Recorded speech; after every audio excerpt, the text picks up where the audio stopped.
Hello guys, welcome back to our channel. This is a rapid revision of Unit 1 Computer Network and Data Communication from MSBT K-Scheme ENTC syllabus. We will quickly revise the important concept like data communication system, its component, need of computer networks, application and advantages in a simple way. Now we first see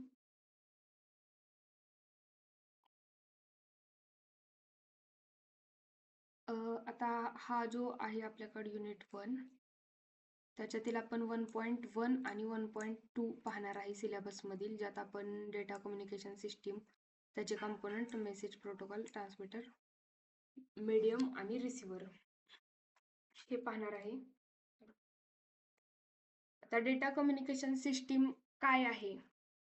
it is a process of transferring data between two or more device through a medium. Data जो आहे तो transfer करणं एका मीडियमच्या through, ती आहे data communication system. ज्या सिस्टीममध्ये दोन सिस्टीममध्ये कम्युनिकेशन होत आहे ती ऑल सिस्टीम आहे डेटा कम्युनिकेशन सिस्टीम. पण त्याच्यासाठी काही आपल्याकडे रूल्स असतात, त्याला आपण म्हणतो प्रोटोकॉल्स. आपण पाहूया डीपमध्ये. आता त्याचे 5 कंपोनंट्स आहेत. Data communication system have a 5 components. First आहे मेसेज, दुसरा आहे ट्रान्समीटर, तिसरा आहे रिसिव्हर, चौथा आहे ट्रान्समिशन मीडियम आणि पाचवा आहे प्रोटोकॉल. आता message the actual information that need to be communicated from sender. जी ॲक्च्युअल इन्फॉर्मेशन असते ती मेसेजमध्ये येते. इट कॅन बी डिफरंट, ती वेगवेगळ्या फॉर्ममध्ये असू शकते, ते डिपेंड आहे ॲप्लिकेशन्सवरती. नंतर टाईप्स, त्याचे टेक्स्ट मेसेज असू शकतो, नंबर असू शकतो, डेटा कॅल्क्युलेशन्स, इमेज असू शकते, ऑडिओ व्हिडिओ असू शकते. एक्झाम्पल व्हॉट्सॲप मेसेज असेल, ईमेल, ते सुद्धा एक डेटा कम्युनिकेशनच आहे. नंतर second component transmitter, the device that initiate communication. असं डिव्हाइस जे डेटा पाठवणार आहे ते डिव्हाइस, जे की डेटाला कन्वर्ट करतं electrical signal, optical radio signal ट्रान्समिशनसाठी. डिपेंड ऑन मीडियम, ते मीडियमवर डिपेंड असेल.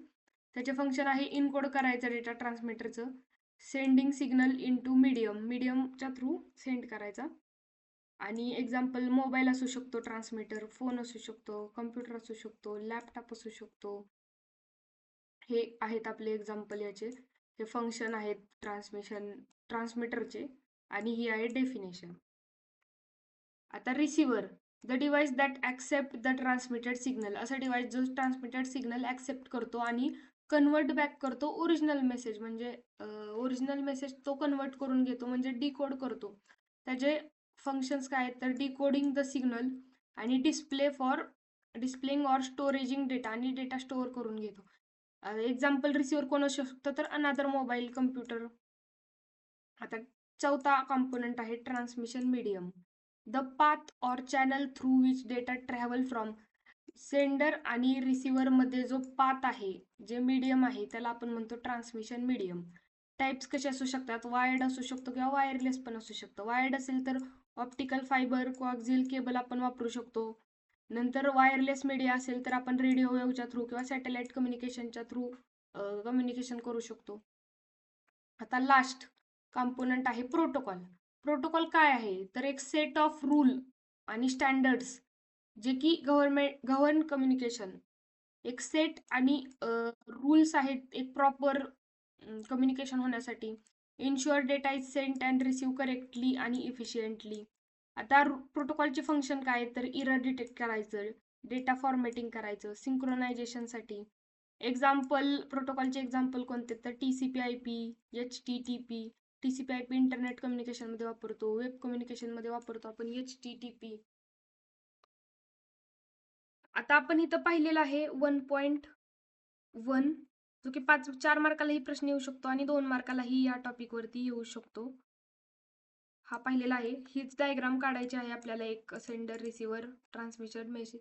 ही ॲज इट इज डायग्राम आपल्याला काढायची आहे पेपरमध्ये, जर 4 मार्काला क्वेश्चन आला. आता पाहूया आपण 1.2 need of a computer networks.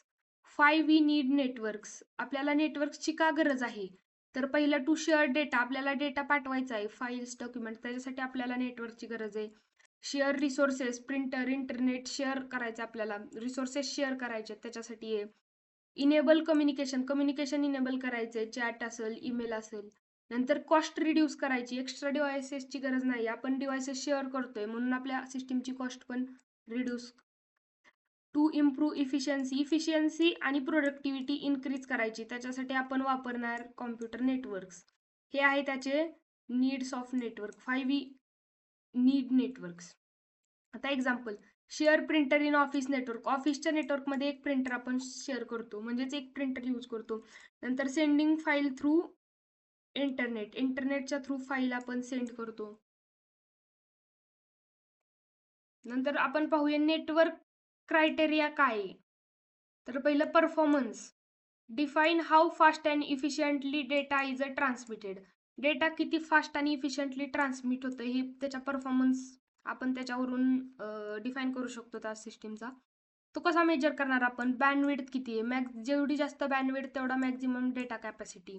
नंतर थ्रूपुट किती आहे, ऍक्च्युअल डेटा ट्रान्सफरचा रेट किती आहे, तो ओव्हरऑल आपण परफॉर्मन्समध्ये धरतो. नंतर रिलायबिलिटी काय शो करते, indicates how dependable the network is, network किती डिपेंडेबल आहे, म्हणजे तो कसा आपण मेजर करतो, तर फेल्युअर रेट किती आहे सिस्टीमचा, नंतर रिकव्हरी टाइम आफ्टर फेल्युअर किती आहे. आणि थर्ड नेटवर्क क्रायटेरिया आहे security, protect data from unauthorised access and, security किती आहे त्या नेटवर्कची, ज्यात इन्क्लुडेड डेटा इन्क्रिप्शन करतो का आपण पाठवताना, ऑथेंटिकेशन आहे का, ऍक्सेस कंट्रोल आहे का, प्रिव्हेंट करतं का, डेटा लॉस प्रिव्हेंट करतं का, हॅकिंग आणि मिसयूज प्रिव्हेंट करतं का, हे का नेटवर्कच्या क्रायटेरियामध्ये. आणि स्कॅलेबिलिटी, चौथा पॉईंट आपण स्कॅलेबिलिटी बी लिहू शकतो, की आपण नेटवर्क नीडनुसार, आपल्या गरजेनुसार एक्सपांड करू शकतो का, हे स्कॅलेबिलिटीमध्ये येतं. नंतर आपण पाहूया याचे ऍप्लिकेशन कम्प्युटर नेटवर्कचे, जे की जिथं जिथं कम्युनिकेशन आहे ते कम्प्युटर नेटवर्कचं ऍप्लिकेशन, म्हणजे डिव्हाइस मधलं कम्युनिकेशन आहे ते कम्प्युटर नेटवर्कचं ऍप्लिकेशन. जसं की ईमेल कम्युनिकेशन असेल, नंतर ऑनलाईन बँकिंग असेल, ट्रान्झॅक्शन्स असतील, व्हिडिओ कॉन्फरन्स असेल, झूम मीटिंग, गुगल मीट असेल, नंतर ई लर्निंग प्लॅटफॉर्म्स असतील, सोशल मीडिया असेल, फाईल शेअरिंग असेल, किंवा लॅब्स, आपले कम्प्युटर लॅब्स, इथे सुद्धा आपण कम्प्युटर नेटवर्क वापरू शकतो. कंपनी, जे IT कंपनीज असतात तिथं पण. नेक्स्ट, आता आपण ह्याचे ऍडव्हान्टेज काय आहेत, आपण नेटवर्क का बनवायचं, तर रिसोर्स शेअरिंग, जे की नीड्स आहेत तेच आपण ऍडव्हान्टेजेस मध्ये लिहायचे.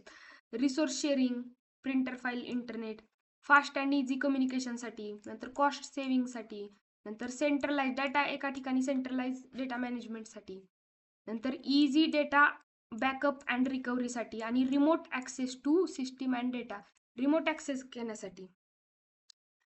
हे आहे आपलं ओव्हरऑल, हे आपण 1.1 आणि 1.2 या युनिटमधलं पाहिलेलं आहे, data communication and component message. नंतर आपण नीड कम्प्युटर नेटवर्कची पाहिली, नेटवर्कचे क्रायटेरिया पाहिले, ऍप्लिकेशन पाहिले, आणि ऍडव्हान्टेजेस पाहिले नेटवर्कचे.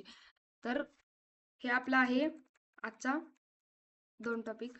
Thank you for watching. व्हिडिओ आवडला असेल तर लाईक करा, शेअर करा, सबस्क्राईब करा. थँक्यू.